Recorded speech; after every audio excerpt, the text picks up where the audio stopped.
எதுவும் நினைச்சுக்கிறாரு. இந்த இடத்துல அல்லாவையும் மரணத்தை மட்டும் நினைப்போம். அல்லாஹ் உங்களுக்கு அதிகமான வசதியை கொடுத்துருக்கான். பெரிய பெரிய பில்டிங்னா கட்டி வாடகைக்கு உரிய, அதுல நமக்கு என்ன கிடைக்க போகுது? காசு வருதுலப்பா, இது இம்மைக்கு தானேக்கா, அல்லாஹ் மறுமைக்கு என்ன சேர்த்து வச்சேன்னு கேட்பானே. என்னப்பா சொல்ற?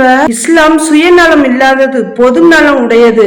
இஸ்லாம் என்பதே பிறர் நலம் நாடுவதே ஆகும் என நபி ஸல்லல்லாஹு அலைஹி வஸல்லம் அவர்கள் சொல்லியிருக்காங்க.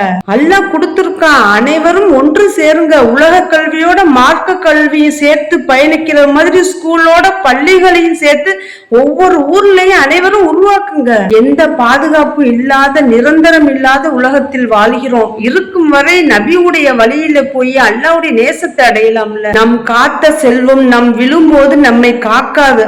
இம்மையில் செல்வம் அதிகமா உள்ளவர் மறுமையில் நற்பலம் இழந்தவராவர். இறை வழியில் தன் செல்வத்தை செலவிடாதவரை தவிர என்று நபி ஸல்லல்லாஹு அலைஹி வஸல்லம் அவர்கள் சொல்லியிருக்காங்க.